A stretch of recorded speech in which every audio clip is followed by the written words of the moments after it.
નમસ્કાર મિત્રો, હું રાજેશ ભાસ્કર આપ સૌનું યુટ્યુબમાં આપણી આ ચેનલ પર સ્વાગત કરું છું.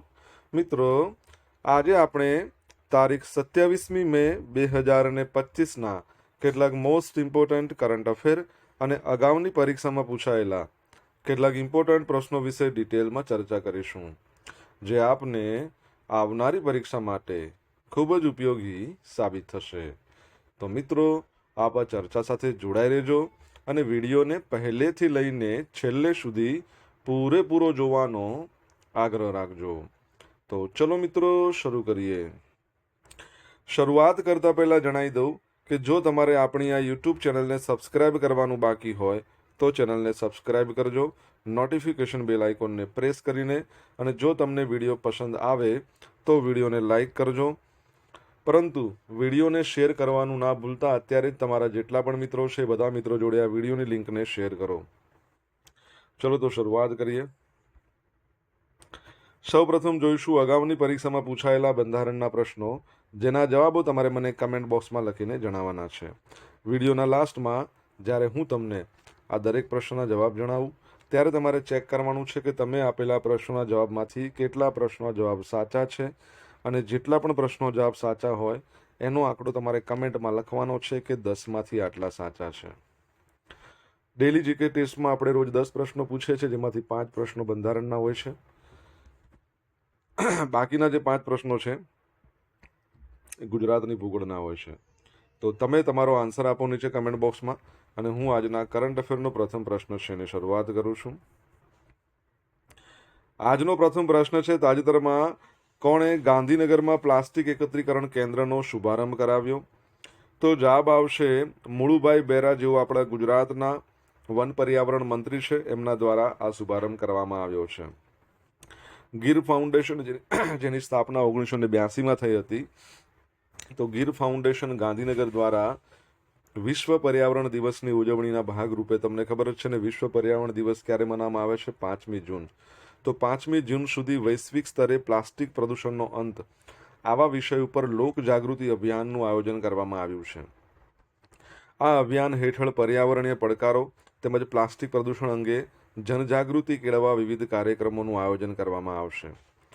આ અભિયાનના ભાગરૂપે 22મી મેના રોજ વન અને પર્યાવરણ મંત્રી શ્રી મુળુભાઈ બેરાએ ગીર ફાઉન્ડેશન ઇન્દ્રોડા પાર્ક જે છે ને, ઇન્દ્રોડા પ્રકૃતિ ઉદ્યાન ગાંધીનગર, ત્યાંથી પ્લાસ્ટિક એકત્રીકરણ ઝુંબેશનો પ્રારંભ કરાવ્યો હતો. ગીર ફાઉન્ડેશન ગાંધીનગર તેમજ Gujarat pollution control board Gandhinagar, આ બંનેના સંયુક્ત ઉપક્રમે આ ઝુંબેશ દરમિયાન મંત્રીએ ઇન્દ્રોડા પ્રકૃતિ ઉદ્યાન ખાતે ઊભા કરાયેલા પ્લાસ્ટિક એકત્રીકરણ કેન્દ્રનો પણ શુભારંભ કરાવ્યો. આ કેન્દ્ર ખાતે પ્લાસ્ટિક કચરો જમા કરાવનાર બાળકો છે ને, એમને પ્રોત્સાહન રૂપે મંત્રીશ્રીના હસ્તે રિસાયકલ કરેલા પ્લાસ્ટિકથી બનેલી ઉપયોગી ચીજ વસ્તુ આપવામાં આવી હતી. આ ઉપરાંત મંત્રીશ્રીએ ઇન્દ્રોડા પ્રકૃતિ ઉદ્યાન ખાતેથી જનજાગૃતિ બાઇક રેલીને લીલી ઝંડી આપીને પણ પ્રસ્થાન કરાવ્યું હતું. પ્લાસ્ટિક પરથી મને યાદ આવે છે, તમને ખ્યાલ હશે ને, પ્લાસ્ટિક બેગ ફ્રી દિવસ દર વર્ષે ક્યારે મનાવવામાં આવે છે? તમને જો આન્સર આવડતો હોય તો કમેન્ટ બોક્સમાં લખીને જણાવો. સેકન્ડ પ્રશ્ન, તાજેતરમાં કયા મંત્રાલય દ્વારા એક ક્રાંતિકારી પહેલ યશોદા એઆઈ, તમારી એઆઈ સખી, એક લોન્ચ કરવામાં આવ્યું છે? તો જવાબ આવશે રાષ્ટ્રીય મહિલા આયોગ દ્વારા. કોના દ્વારા? રાષ્ટ્રીય મહિલા આયોગ દ્વારા. અહીંયા પ્રશ્ન એવો જોઈતો હતો કે તાજેતરમાં કોના દ્વારા, બરાબર છે, કોના દ્વારા એક ક્રાંતિકારી પહેલ? તો રાષ્ટ્રીય મહિલા આયોગ દ્વારા. તો રાષ્ટ્રીય મહિલા આયોગ છે, એણે 22મી મેના રોજ બરેલી છે, ઉત્તર પ્રદેશની મહાત્મા જ્યોતિબા ફૂલે રોહિલખંડ યુનિવર્સિટી ખાતે યશોદા એઆઈ, તમારી એઆઈ સખી લોન્ચ કરી. આ ક્રાંતિકારી પહેલનો હેતુ મહિલાઓમાં, અને ખાસ કરીને ગ્રામીણ અને અર્ધ શહેરી વિસ્તારોની મહિલા છે એમાં એઆઈ સાક્ષરતા, સાયબર સુરક્ષા, જ્ઞાન અને ડિજિટલ સલામતી જાગૃતિ વધારવાનો છે. યશોદા એઆઈ મહિલાઓને ભારતના ટેકનોલોજીકલ ભવિષ્યનું નેતૃત્વ કરવા માટે સશક્ત બનાવવાની ઈચ્છા રાખે છે. ડિજિટલ યુગમાં તેમની સક્રિય ભાગીદારી અને નેતૃત્વ તે સુનિશ્ચિત કરે છે. તમને ખ્યાલ હશે, રાષ્ટ્રીય મહિલા આયોગ 1992માં એની સ્થાપના થઈ, નવી દિલ્હીમાં આવેલું છે, અને એના જે અધ્યક્ષ છે એ નવા આવ્યા. આમ તો ખાસો સમય થયો છે, પરંતુ પરીક્ષાની દ્રષ્ટિએ તો અગત્યના જ છે. તમને જો આન્સર આવડતો હોય તો તમે કમેન્ટ બોક્સમાં લખીને જણાવી શકો છો. 24મી મેના રોજ નવી દિલ્હી ખાતે નીતિ આયોગની 10મી ગવર્નિંગ કાઉન્સિલ બેઠક યોજાઈ ગઈ. તો વિકસિત ભારત માટે તમામ રાજ્યોને ટીમ ઇન્ડિયા તરીકે એક સાથે લાવવાની પ્રતિબદ્ધતાને અનુરૂપ પ્રધાનમંત્રી નરેન્દ્ર મોદી સાહેબે 24મી મે 2025ના રોજ નવી દિલ્હીમાં આવેલું છે ભારત મંડપમ, ત્યાં નીતિ આયોગની 10મી ગવર્નિંગ કાઉન્સિલ બેઠકની અધ્યક્ષતા કરી. આ વર્ષની થીમ છે વિકસિત રાજ્ય ફોર વિકસિત ભારત એટ 2047, જેમાં રાજ્યો પર ધ્યાન કેન્દ્રિત કરવામાં આવશે. તેના દ્વારા ભારતને વિકસિત રાષ્ટ્ર બનાવવામાં આવશે. ગવર્નિંગ કાઉન્સિલની બેઠકમાં વિકસિત રાજ્ય ફોર વિકસિત ભારત એટ 2047ના અભિગમની ચર્ચા પણ કરવામાં આવી. જો નીતિ આયોગની આપણે વાત કરીએ, national institution for transforming India, NITI Aayog પહેલાં જે આયોજન પંચ તરીકે ઓળખાતું હતું, નામ બદલીને નીતિ આયોગ કરવામાં આવ્યું છે. એની સ્થાપના 1 જાન્યુઆરી 2015માં. નીતિ આયોગના અધ્યક્ષ હંમેશા કોણ હોય છે? તો હંમેશા વડાપ્રધાન હોય. અત્યારે હાલમાં શ્રી નરેન્દ્ર મોદી છે. એના ઉપાધ્યક્ષ છે ડૉક્ટર સુમન કે બેરી. એના જે સીઈઓ છે, બરાબર છે, તો સીઈઓનું નામ શું છે? BVR સુબ્રમણ્યમ. નીતિ આયોગમાં 4 પૂર્ણ સમયના સભ્યો, એમાં એક નવા એડિશન થયું છે. 4 પૂર્ણ સમયના સભ્યો હું તમને કહી દઉં, 5માનું નામ તમારે મને કહેવાનું છે. તો 4 પૂર્ણ સમયના સભ્યો છે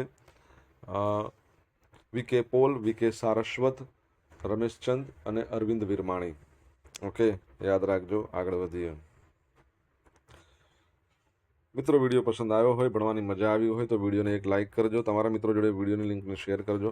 આપણી બંને યુટ્યુબ ચેનલ રાજેશ ભાસ્કર 2 આ બંનેને તમે સબસ્ક્રાઇબ કરજો, નોટિફિકેશન બેલ આઇકોનને પ્રેસ કરીને. જો તમારે ડેલી કરંટ અફેરની PDF જોઈતી હોય તો આપણી ટેલિગ્રામ ચેનલ છે. એ ટેલિગ્રામ ચેનલ પર તમને ડેલી કરંટ અફેરની PDF મળશે અને તમને સાથે અહીંયા પોલ્સ પણ રમવા મળશે. જર્મનીના સુલમાં યોજાયેલી જુનિયર વિશ્વ કપ શૂટિંગ સ્પર્ધામાં ભારતની સંભવી શ્રવણ શ્રીસાગરે કઈ કેટેગરીમાં સુવર્ણ ચંદ્રક જીત્યો છે? તો જવાબ આવશે 10 મીટર એર રાઇફલમાં. 10 મીટર એર રાઇફલ. તો જર્મની છે એના સુલમાં યોજાઈ હતી, એટલે હજુ ચાલી રહી છે જુનિયર વિશ્વ કપ શૂટિંગ સ્પર્ધા. તો ભારતની છે સંભવી શ્રવણ ક્ષીરસાગર 10 મીટર એર રાઇફલમાં ગોલ્ડ મેડલ જીત્યો છે. આ જ ઇવેન્ટમાં ભારતની ઓજસ્વી ઠાકુરે સિલ્વર જીત્યો છે. એટલે પહેલો બીજો નંબર આપણા ભારતવાળા. જુનિયર વર્લ્ડ કપની 10 meter air rifle mixed team ઇવેન્ટની વાત કરીએ, બંને ભારતીય ટીમોએ અનુક્રમે સિલ્વર અને બ્રોન્ઝ જીત્યો છે. નારાયણ પ્રણવ, ખ્યાતિ ચૌધરી, એમણે સિલ્વર મેડલ જીત્યો, જ્યારે હિમાંશુ અને સંભવી ક્ષીરસાગર છે એમણે બ્રોન્ઝ મેડલ જીત્યો છે. બરાબર છે, તો એ યાદ રાખજો. તમને ખ્યાલ હશે, રિસન્ટલી આપણે ભણ્યા કે જર્મની છે એ જર્મનીના જે ચાન્સલર નવા આવ્યા છે. આપણે જે રીતના ભારતની અંદર વડાપ્રધાનનું પદ છે, બધું વહીવટી કાર્ય કરે છે, એ પ્રમાણેના ત્યાં ચાન્સલર છે. શું નામ છે એમનું? જર્મનીના ચાન્સલરનું નામ શું છે? તમને આન્સર આવડતો હોય તો કમેન્ટ બોક્સમાં લખીને જણાવો. તાજેતરમાં સમાચારમાં રહેલ missile defence system golden dome project કયા દેશ સાથે સંકળાયેલ છે? તો US સાથે, એટલે કે અમેરિકા સાથે સંકળાયેલ છે. તો અમેરિકન રાષ્ટ્રપ્રમુખ ડોનાલ્ડ ટ્રમ્પ એમણે એક મહત્વકાંક્ષી missile defence system golden dome પ્રોજેક્ટની જાહેરાત કરી, જેની અંદાજિત કિંમત લગભગ $175 બિલિયન. આટલી બધી કિંમત છે. આનો મુખ્ય હેતુ શું છે? ચીન અને રશિયા જેવા દેશોથી ઉત્પન્ન થતા જોખમથી અમેરિકાનું રક્ષણ કરવાનું. આ ડોમ ઇઝરાયલના આર્યન ડોમથી અનેક ગણું મજબૂત હશે. અમેરિકન સ્પેસ ફોર્સના જનરલ માઇકલ ગ્યુટલિન એમણે આ પહેલના પ્રમુખ તરીકે નિયુક્ત કરવામાં આવ્યા છે.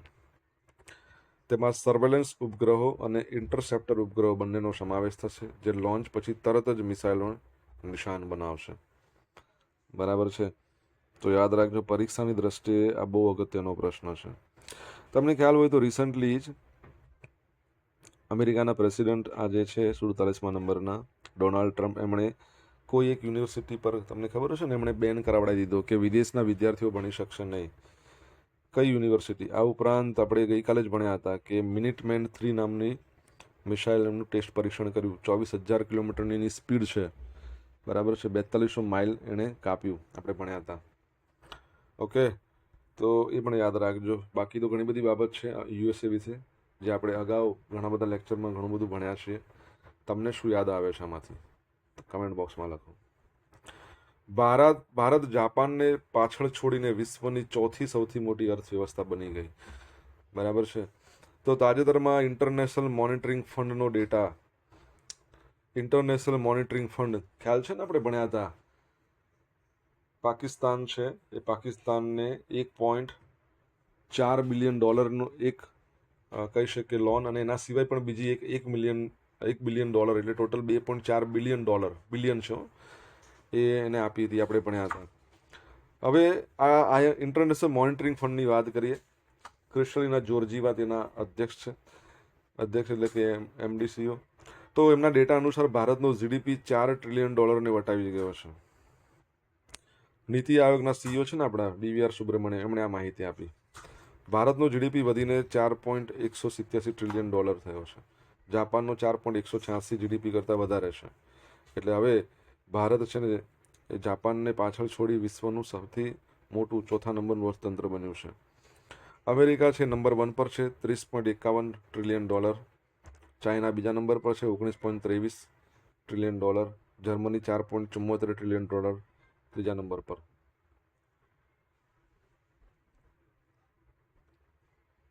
એટલે હવે આપણે વાત કરીએ તો અમેરિકા, ચાઇના, જર્મની એ ભારત કરતાં મોટી અર્થવ્યવસ્થા છે. બરાબર છે. ચલો પછી શું, જાપાન છે. જાપાન પછી આપણે ચોથા નંબર પર છે જાપાન છે. પછી UK, France, Italy, Canada, Brazil. આગળ વધીએ. તમને ખબર છે ઇન્ડેક્સ પરથી મને શું યાદ આવ્યું, આપણે ભણ્યા હતા કે ગ્લોબલ ફાયર પાવર ઇન્ડેક્સમાં પણ આપણું ભારત ચોથા નંબર પર હતું. પરંતુ સિપરી છે ને, સિપરી એક રિપોર્ટ પાર પાડ્યો હતો કે સંરક્ષણ ક્ષેત્રે સૌથી વધારે ખર્ચ કરનારા દેશો. તો એની અંદર આપણું ભારત કયા નંબર પર હતું તમારે જણાવવાનું છે. સોશિયલ મીડિયાના માધ્યમથી મારી જોડે તમે કનેક્ટ રહી શકો છો. ઇન્સ્ટા આઈડી છે આપણું rajesh.i.bhaskar, ફેસબુક આઈડી છે આપણું RI ભાસ્કર, અને જે ટેલિગ્રામ ચેનલ છે આપણી એ છે રાજેશ ભાસ્કર. અહીંયા તમને ડેલી કરંટ અફેરની PDF મળશે, તમને પોલ્સ પણ રમવા મળશે. જો ભણવાની મજા આવી હોય તો વિડીયોને લાઇક કરજો, તમારા મિત્રો જોડે વિડીયોની લિંકને શેર કરજો. ચેનલ સબસ્ક્રાઇબ કરવાની બાકી હોય તો સબસ્ક્રાઇબ કરજો, નોટિફિકેશન બેલ આઇકોનને પ્રેસ કરીને. તાજેતરમાં ગવર્નન્સ ક્ષેત્રે ઉત્કૃષ્ટ કામગીરી બદલ કયા જિલ્લાની પલસાણા ગ્રામ પંચાયતની ગવર્નન્સ એવોર્ડ માટે પસંદગી થઈ છે? કયા જિલ્લાની વાત છે? તો સુરત આવશે. શું આવશે? સુરત. તો ગુજરાત અને સમગ્ર દેશમાં ગવર્નન્સમાં એક અનેરી સિદ્ધિ હાંસલ કરનાર સુરતની પલસાણા ગ્રામ પંચાયતને વિશેષ શ્રેણી શું છે? Grassroot level initiative four deepening widening of service delivery, આ માટે એવોર્ડ આપવામાં આવ્યો. હવે વિશાખાપટ્ટનમ ખાતે યોજાવાની છે 28મી નેશનલ ગવર્નન્સ કોન્ફરન્સ. એ વખતે આપણા કેન્દ્ર સરકારના જ્યારે પ્રતિનિધિઓ હશે ને એમની ઉપસ્થિતિમાં એવોર્ડ આપશે. ચાલો એક પ્રશ્ન પંચાયત પરથી, આપણે પંચાયતી રાજ દિવસ ક્યારે મનાવીએ છીએ? બહુ ઇઝી, એકદમ સરસ ઇઝી એવો પ્રશ્ન, તમારે જણાવવાનો જવાબ. પલસાણા ગ્રામ પંચાયતે લોકસેવા પહોંચાડવાની પદ્ધતિમાં ડિજિટલ રૂપાંતર લાવ્યું, પારદર્શિતા, ઝડપ અને કાર્યક્ષમ વધારવાનું કાર્ય કર્યું છે. પલસાણા ગ્રામ પંચાયત દ્વારા 100% વેરાની વસૂલાતની કામગીરી ઓનલાઈન કરવામાં આવે છે. વધુમાં ગ્રામ પંચાયત કક્ષાએ VC, બરાબર છે, વિલેજ કમ્પ્યુટર એન્ટરપ્રેન્યોર્સ અને તલાટી દ્વારા 2024-25 દરમિયાન અંદાજિત 17,484 જેટલી ઓનલાઈન સેવાઓનું ગ્રામજનોએ પૂરી પાડી હતી. સિક્યોર પલસાણા અંતર્ગત પલસાણા ગ્રામ પંચાયતે ગામમાં વિવિધ જગ્યાએ અંદાજે 75 જેટલા CCTV કેમેરાની ગોઠવણી કરી છે. ગ્રામ પંચાયત દ્વારા ડોર ટુ ડોર વેસ્ટ કલેક્શનની કામગીરી નમૂનેદાર છે. ગ્રામજનો માટે હાલમાં લાઇબ્રેરીનું નિર્માણ થઈ રહ્યું છે. બરાબર છે. તો આ યાદ રાખજો, પલસાણા. આગળ વધીએ. એક્સિસ બેંક એને પ્રોજેક્ટ નમન છે એના માટે સેના, ભારતીય સેના અને CSC ગવર્નન્સ આના સાથે MOU કર્યા છે.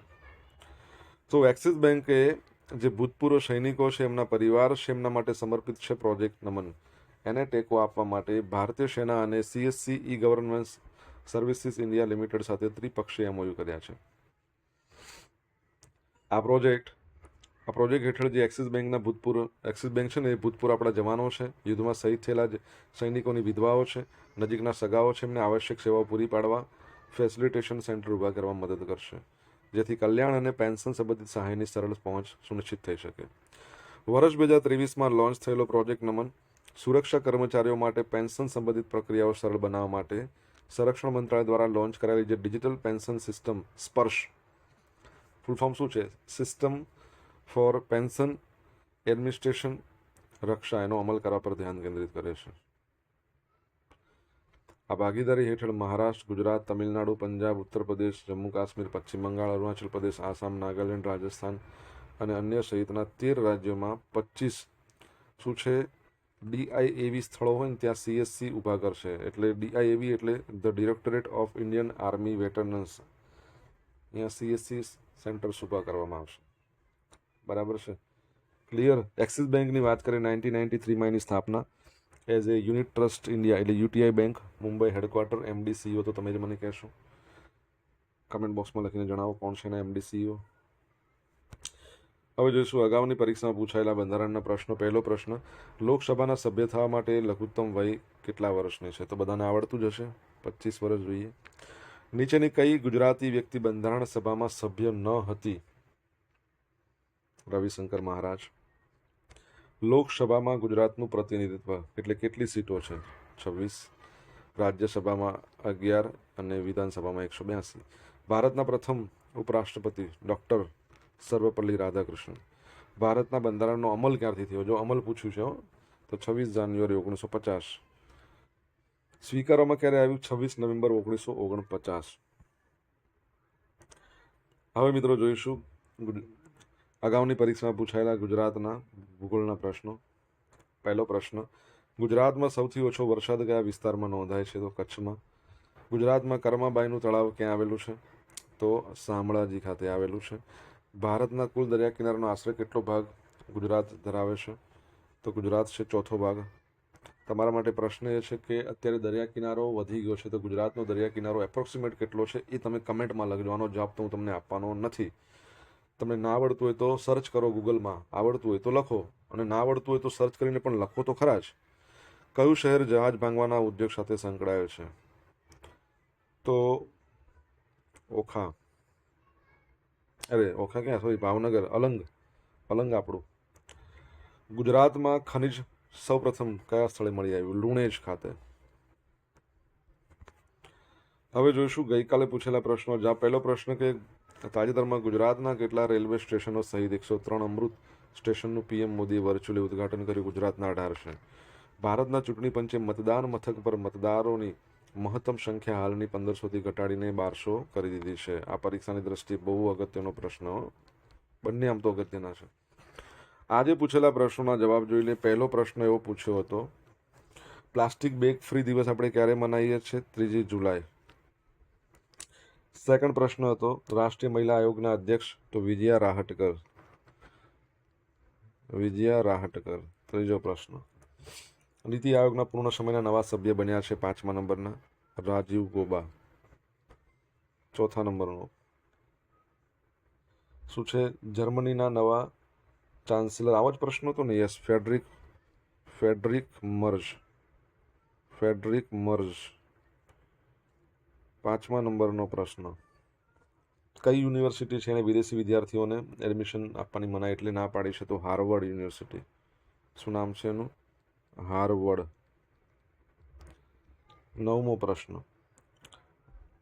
સિપ્રીનું જે રિપોર્ટ આવ્યો હતો સંરક્ષણ ખર્ચ સૌથી વધારે કરનારા જે દેશોની યાદી, એમાં આપણું ભારત 5મા નંબર પર હતું. યાદ રાખજો. કેટલામા નંબર પર હતું? 5મા નંબર પર. 8 ક્યાંથી? 5, 6 આવશે. 6 અને 7. હા, 7મા નંબરનો પ્રશ્ન, પંચાયતી રાજ દિવસ. બહુ સરસ પ્રશ્ન, પરીક્ષામાં પૂછાય ને તો રોકડો માર્ક. 24મી એપ્રિલ. 8મા નંબરનો પ્રશ્ન, એક્સિસ બેંકના એમડી અને સીઈઓ? તો અમિતાભ ચૌધરી. બરાબર, આ યાદ રાખજો. હવે જોઈશું ગઈકાલના કરંટ અફેરમાંથી પૂછેલા કેટલાક ઇમ્પોર્ટન્ટ પ્રશ્નો જેના જવાબો તમારે કમેન્ટ બોક્સમાં લખવાના છે. પહેલો પ્રશ્ન, તાજેતરમાં કોણે પોષણ સંગમ કાર્યક્રમનો ગાંધીનગર ખાતેથી રાજ્યવ્યાપી શુભારંભ કરાયો? સેકન્ડ પ્રશ્ન, તાજેતરમાં કયા દેશે મિનિટમેન-3 મિસાઇલનું સફળ પરીક્ષણ કર્યું? તમને જવાબ આવડતો હોય તો તમે કમેન્ટ બોક્સમાં લખીને જણાવી શકો છો. તો મિત્રો, આ હતા આજના દિવસના કેટલાક મોસ્ટ ઇમ્પોર્ટન્ટ કરંટ અફેર. સાથે આપણે જોયું અગાઉની પરીક્ષામાં પૂછાયેલા ઇમ્પોર્ટન્ટ પ્રશ્નો, એના જવાબોની સાથે. આશા રાખું બધાને ભણવાની મજા આવી હશે. મજા આવી હોય તો વિડીયોને લાઇક કરજો, તમારા મિત્રો જોડે વિડીયોની લિંકને શેર કરજો. આપણી બંને યુટ્યુબ ચેનલ રાજેશ ભાસ્કર 2ને સબસ્ક્રાઇબ કરો, નોટિફિકેશન બેલ આઇકોનને પ્રેસ કરીને. તો મિત્રો, thank you so much for watching this video. Have a nice day. જય હિન્દ, જય ભારત, જય જય ગરવી ગુજરાત.